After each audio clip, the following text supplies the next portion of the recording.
Pemirsa, Anda masih bersama kami dalam Berita Lampung. Bagi Anda yang baru bergabung, inilah Berita Lampung Pilihan hari ini.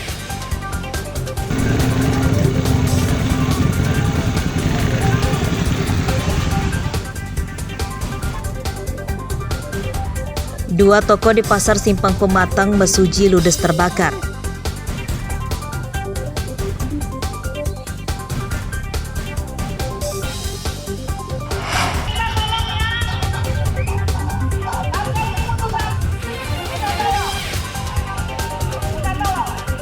Kericuhan pengunjung saat berjoget dalam hiburan organ tunggal di Kalianda, Lampung Selatan menewaskan 1 orang.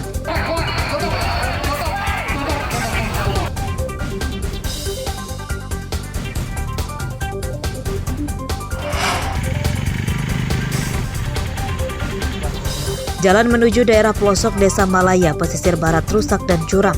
Akibatnya, biaya mengangkut hasil panen petani sangat mahal.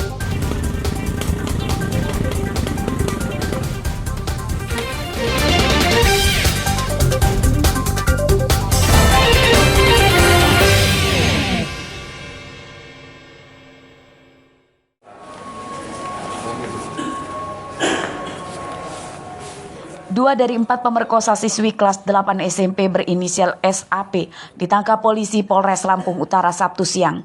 Kedua tersangka berinisial DK dan seorang remaja di bawah umur berinisial MS. 2 tersangka lagi masih buron.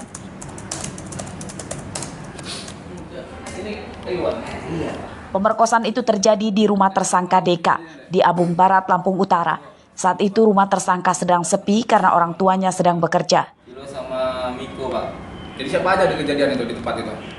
Pemerkosaan berawal ketika korban berhasil dirayu dan dijemput dari sekolah oleh tersangka DK. Rupanya kedatangan korban itu telah dinanti oleh 3 tersangka lain. Untuk kronologi sendiri, korban pada saat sedang menghias kelas keluar untuk membeli lem dan bertemu dengan pelaku 2 orang. Selanjutnya dibonceng ke tempat TKP. Sampai di TKP, korban disetubuhi oleh 4 orang pelaku secara bergilir. Kita amankan 2 orang. Untuk yang 2 lagi gimana? Untuk 2 lagi kita lakukan pengembangan dan pencarian. Pemerkosaan terungkap setelah korban mengadu ke orang tuanya dan melapor ke polisi. Pada kasus ini, polisi menyita pakaian korban dan hasil visum dari rumah sakit. Atas perbuatannya, 4 pemerkosa korban itu terancam hukuman 15 tahun penjara. Ardio Haba melaporkan dari Lampung Utara.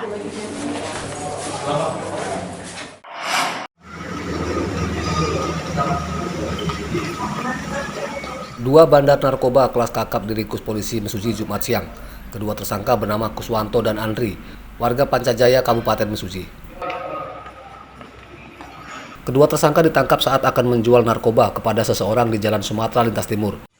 Awal penangkapan, polisi menyita 1 bungkus sabu-sabu, dan setelah dikembangkan ke rumah tersangka, polisi menyita total 47 bungkus sabu-sabu siap edar, 1000 butir pil ekstasi, dan 2 ponsel.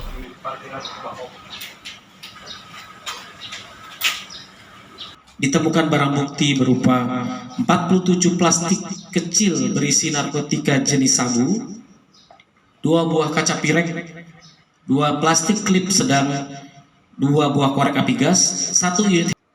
Penyidikan kasus ini masih akan dikembangkan polisi untuk memburu pemasoknya. Melihat banyaknya barang bukti yang disita, polisi menduga kedua tersangka merupakan anggota jaringan pengedar narkoba antar provinsi. Mustaqim melaporkan dari Mesuji.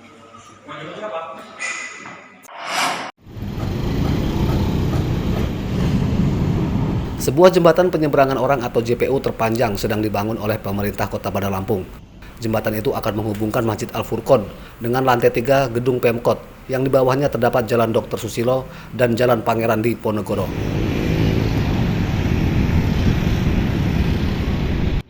Jembatan dibangun dengan lebar 4 meter, panjang 200 meter, dan setinggi 10 meter dari jalan raya. Pembangunan jembatan menelan anggaran 5 miliar rupiah.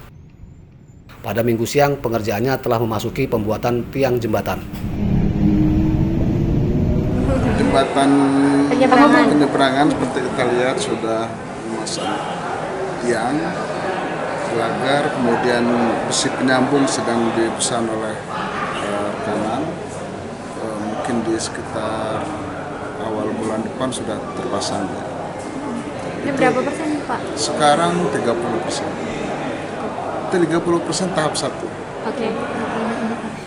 Pembangunan jembatan untuk mempermudah warga dan ASN Pemkot Bandar Lampung yang hendak beribadah di Masjid Al-Furqon. Mereka tidak perlu lagi naik kendaraan ke Masjid Al-Furqon. Jembatan penyeberangan orang terpanjang di Bandar Lampung itu juga diharap bisa jadi destinasi wisata baru bagi warga yang ingin melihat pemandangan kota dan Teluk Lampung. Jeffrey Arifin melaporkan dari Bandar Lampung.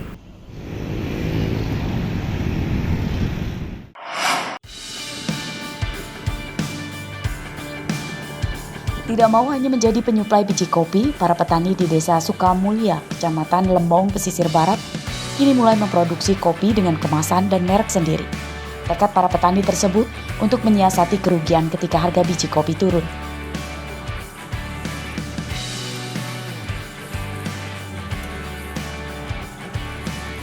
Di Desa Sukamulya terdapat lebih dari 350 hektar perkebunan kopi Robusta dan Arabica.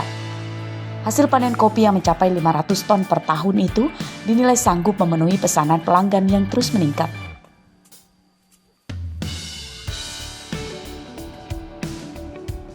Para petani kopi tidak bekerja sendiri-sendiri. Mereka membentuk kelompok tani pengelolaan kopi kemasan. Dalam sehari, kelompok mereka mampu memproduksi hingga 80 kg kopi bubuk.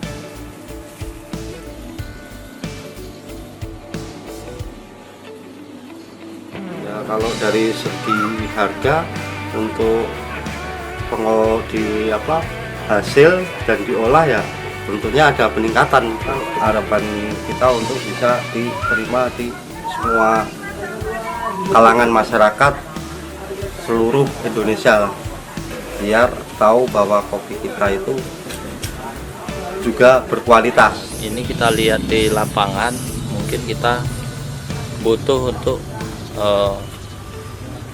membantu pemasaran, kemudian menambah atau memberikan pelatihan-pelatihan UMKM yang dalam hal ini pengolahan kopi.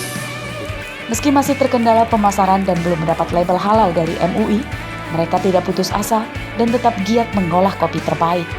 Mereka optimis usahanya akan maju dan bisa mengurangi ketergantungan terhadap tengkulak kopi terkait penjualan kopi yang harganya sering tidak stabil. Rosandi melaporkan dari Pesisir Barat.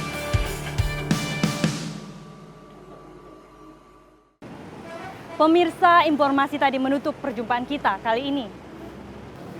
Saya Iin Hermayani beserta redaksi yang bertugas berterima kasih. Selamat beraktivitas kembali. Sampai jumpa.